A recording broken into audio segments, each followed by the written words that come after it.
नमस्कार, मैं त्यागी राज त्यागी रम्या अमरीश आप सभी का स्वागत करती हूँ चैनल पर। उम्मीद करती हूँ आप और आपका परिवार स्वस्थ और सुरक्षित होगा। इसी कामना के साथ कहानी की शुरुआत करती हूँ। सबसे पहले आप सभी बहनों भाइयों को जिनका हैप्पी बर्थडे है और सभी को जन्मदिन की बहुत बहुत शुभकामनाएं, और जिनकी हैप्पी मैरिज एनिवर्सरी है उनको बहुत बहुत हार्दिक शुभकामनाएं। आपके जीवन में खुशियां और धन दौलत बरसती रहे, आप उन्नति और तरक्की करते रहें, यही हमेशा प्रभु से प्रार्थना करती रहती हूँ। हरियाणा के 2 जिलों में भिवानी और चरखी दादरी में हरियाणा सरकार ने इंटरनेट को बंद कर दिया है 2 दिनों के लिए। 19 अगस्त की सुबह 11 बजे से लेकर 21 अगस्त की सुबह 11 बजे तक। पूरी कहानी आपको बताती हूँ। बस आपसे निवेदन करती हूँ, प्लीज जल्दी से चैनल को सब्सक्राइब कर लीजिए। घंटी दिखाई दे रही है, इसको दबाकर ऑल पर सेलेक्ट कर लीजिए। मेरे फैमिली मेंबर बन जाइए। मेरी जिंदगी की हर खुशी सिर्फ आपके साथ। हरियाणा सरकार ने जो 2 जिलों में इंटरनेट बंद किया है, उसकी मुख्य वजह है हरियाणा के भिवानी जिले में 19 साल की टीचर मनीषा की हत्या हो जाती है। 11 अगस्त 2025 को घर से निकली थी ASC नर्सिंग में एडमिशन लेने के लिए, और ये नर्सिंग कॉलेज वहीं पर है जहां प्ले स्कूल में वह पढ़ाने के लिए जाती थी। लेकिन वह वापस अपने घर पर नहीं आई। जब देर रात हो गई तो उसके पिता लोहारो थाने में गए उसकी रिपोर्ट लिखाने के लिए, लेकिन दरोगा ने उसके पिता के साथ बहुत ही अभद्रता की, उसके पिता के साथ अपशब्दों का प्रयोग किया। जैसे कि उन्होंने बताया कि बेटी नहीं आई है, सुबह कॉलेज गई थी एडमिशन लेने लेकिन वापस नहीं आई। इस SHO थे लोहारो थाना के, उन्होंने ये कहा कि आ जाएगी 2 दिन के बाद में, भाग गई होगी किसी के साथ। पिता अपने घर पर आ गए, अपनी बेटी को ढूंढते रहे। वह स्वयं ही नर्सिंग कॉलेज में गए, वह स्वयं ही प्ले स्कूल में भी गए उसकी जानकारी लेने के लिए, पता करने के लिए, लेकिन कहीं पर कोई भी पता नहीं चली। उसके प्ले स्कूल वालों ने, उसके नर्सिंग कॉलेज ने भी उसके पिता को वापस भगा दिया, भेज दिया। उधर पुलिस ने भी उसके पिता को कोई सहयोग नहीं किया। 3 दिन के बाद 13 अगस्त 2025 को मनीषा की लाश मिलती है सिंघानी गांव में, खेतों के अंदर पड़ी हुई। जब किसान ने ये देखा तो खबर गांव तक पहुंची। गांव के सारे लोग इकट्ठा होकर वहां पर गए, और जिसने पहली बार उस लाश को देखा था उसका बयान सुनिए, क्योंकि इस केस में इंटरनेट बंद कर देने का मतलब ये है कि किसी गुनहगार को छिपाना। क्योंकि वहां पर गांव वाले धरना प्रदर्शन कर रहे हैं, आसपास के जिलों के लोग भी वहां पर आ रहे हैं, और वहां पर सारी रोड वहां पर जाम कर दी है। यहाँ तक कि महिलाएं भी वहां पर धरना प्रदर्शन कर रही हैं। और तो और परिजनों ने, गांव वालों ने मनीषा का शव लेकर उसका अंतिम संस्कार करने के लिए भी मना कर दिया है पुलिस से। उन्होंने ये कहा है कि जब तक हत्यारों को पकड़ा नहीं जाएगा तब तक वह बेटी मनीषा का अंतिम संस्कार नहीं करेंगे। यहाँ तक कि मंगलवार 19 अगस्त 2025 को भी पुलिस गांव के बाहर शव लेकर मनीषा का खड़ी रही, उनको अंतिम संस्कार करने के लिए, देने के लिए। लेकिन गांव वाले टस से मस नहीं हुए। पुलिस से उन्होंने मनीषा का शव नहीं लिया, अंतिम संस्कार नहीं किया। 5 दिन हो गए आज।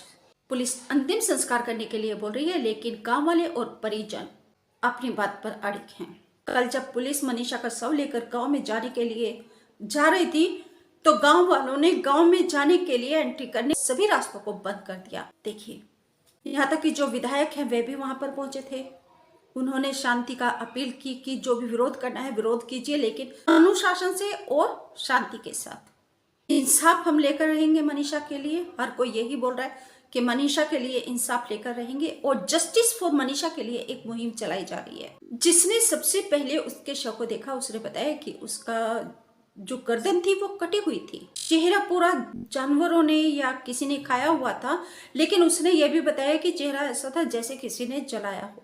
पूरी उसकी सुन लीजिए। लेकिन अब पुलिस ने मंगलवार 19 अगस्त 2025 को पुलिस ने अपनी थ्योरी और पेश की है, और उसने ये कहा है कि पोस्टमार्टम में ना रेप की पुष्टि हुई है और ना ही केमिकल से जलाने की पुष्टि हुई है, क्योंकि मनीषा के अंदर कोई सीमन नहीं मिला है और किसी भी केमिकल का, किसी भी एसिड का उसके ऊपर कोई भी अंश नहीं मिला है। इसलिए वह उसके अंदर एक पॉइजन मिला है, कीटनाशक जहर मिला है। मनीषा ने जहर खाकर आत्महत्या की है। सुसाइड नोट मौके पे ही मिला था। जो 13 तारीख को डेड बॉडी मिला था उसी दिन मिला था। जो सीन ऑफ क्राइम टीम गई थी उस दिन ही उनके पास था। लेकिन इस आत्महत्या के लिए मनीषा के माता पिता सिरे से नकार रहे हैं। उसके पिता से सुनिए। मैं मेरी बेटी कभी भी आत्महत्या नहीं कर सकती। वहाँ मैटर में ये दिखाया गया है कि उन्होंने उन लड़की ने आत्महत्या करी है। मेरे को इस चीज का विश्वास नहीं है कि मेरी बेटी आत्महत्या कर देगी। मैं तो उस प्रशासन से ये गुहार लगाता हूँ कि मेरी बेटी को न्याय दिलाए जी, स्पष्ट न्याय दिलाए। जिन्होंने काम किया है उनको पूर्ण रूप से सजा दिलाए। उसके बाबा जी की हालत देखिए क्या है। सॉरी तारा विषय हमारा विषय सॉरी ये पूरा शमशान घाट में मैं नहीं जाऊंगा। मेरी पत्नी कहाँ गई यार, कैसे गई? मेरी पत्नी की बुरी दशा करी है। मेरी पत्नी की इतनी बुरी दशा करी है, उसकी बॉडी भी नहीं चली उनको। ठीक है, सारी जान देख दिया उस पत्नी को। हाँ, सारी जान देख दिया। प्रशासन जबरदस्ती कर रहा है। लड़की का दादा बोल रहा है अंदर से आया है। दबाव डाले, दबाव हाँ दबाव डाल रहा है प्रशासन। ये पूरा मैं आपको पूरा वहां का सीन दिखा रही हूँ और ये हर रोज कहीं ना कहीं दृश्य हमारे सामने आता रहता है। बेटियों के साथ ऐसी भयानक घटनाएं होती रहती हैं। आखिर दोषियों को इतनी कठोर ऐसी सजा क्यों नहीं मिलती? इन अपराधों के ऊपर लगाम लग जाए। यानी कि बहन बेटियां अब घर से बाहर निकलने में भी कुछ तो ऐसी स्वच्छंद है कि वह लाज शर्म को भी आग पे रख दिया है। लेकिन कुछ बहन बेटियां ऐसी हैं कि उनका जीना दुष्टों ने दुभर कर दिया है। हालांकि जिस स्कूल में वह प्लेवे स्कूल में वह पढ़ाती थी उसके प्रिंसिपल और उसके 2-4 कर्मियों को पुलिस ने अरेस्ट भी किया था, उसके पिता की शिकायत पर जब नाम दर्ज उसने शिकायत दी थी। लेकिन अब नेट बंद है और लोग ये मान रहे कि ये एक किसी को बचाने की साजिश की जा रही है। क्योंकि जब ये पता चला कि मनीषा के पिता के साथ पुलिस ने ऐसा दुर्व्यवहार किया है एसएचओ ने, तो एसएसपी को वहां से ट्रांसफर कर दिया गया। 5 पुलिसकर्मियों को सस्पेंड कर दिया गया। एसएसपी को ट्रांसफर करने के बाद में जो नए एसएसपी हैं सुमित कुमार, लेकिन अब उन्होंने जहर की थ्योरी सामने रख दी है। यानी कि एसएसपी का ट्रांसफर भी किसी काम नहीं आया। लोग जिद पर अड़े हैं इंसाफ पाने की, हत्यारों को गिरफ्तार करने की। अब इस केस में आगे क्या होता है, पूरी कहानी आपको जो भी अपडेट होगा वह मैं दोबारा से आपको जरूर बताऊंगी। बस आपसे निवेदन करती हूँ कि अपनी बहन बेटियों को सुरक्षित रखने के लिए उनके ऊपर अपनी भी नजर रखिएगा। वह कहाँ जाती हैं, कहाँ आती हैं, क्योंकि कई सारी ऐसी घटनाएं हैं जिन्हें मैं आगे दूसरे वीडियो में आपके साथ साझा करूंगी। बेटी घर से पढ़ाने के लिए जाती हैं, बेटी घर से पढ़ने के लिए जाती हैं, कहीं ऑफिस में काम करने के लिए जाती हैं, लेकिन पहुंच जाती हैं कहीं अलग। तो ये बहुत ही विचारणीय विषय है हम लोगों के लिए, अगर हमें अपने घर परिवारों को सुरक्षित रखना है।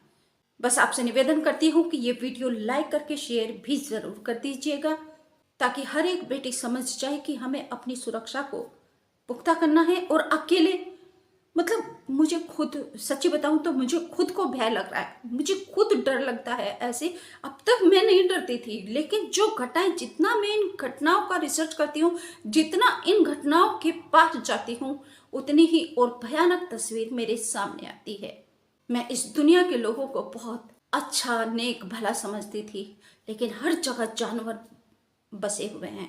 तो अपनी बहन बेटियों को, अपने बच्चों को सुरक्षित रखने के लिए उनकी सुरक्षा को जरूर पुख्ता कीजिए। अगर कहीं अकेले जा रही हैं तो कोशिश कीजिए कि कोई ना कोई घर का साथ चले। और बेटियों से भी कहना चाहती हूँ कि अपने साथ कोई भी ना हो तो अपनी माता को अपने साथ लेकर चलिए। उन्हें आपसे निवेदन करती हूँ, चैनल अभी तक सब्सक्राइब नहीं किया तो जल्दी से चैनल को सब्सक्राइब करके घंटे को दबाकर ऑल पर सेलेक्ट करके मेरे फैमिली मेंबर बन जाइए, क्योंकि मेरी जिंदगी का आप अनमोल हिस्सा हैं। नमस्कार, थैंक यू।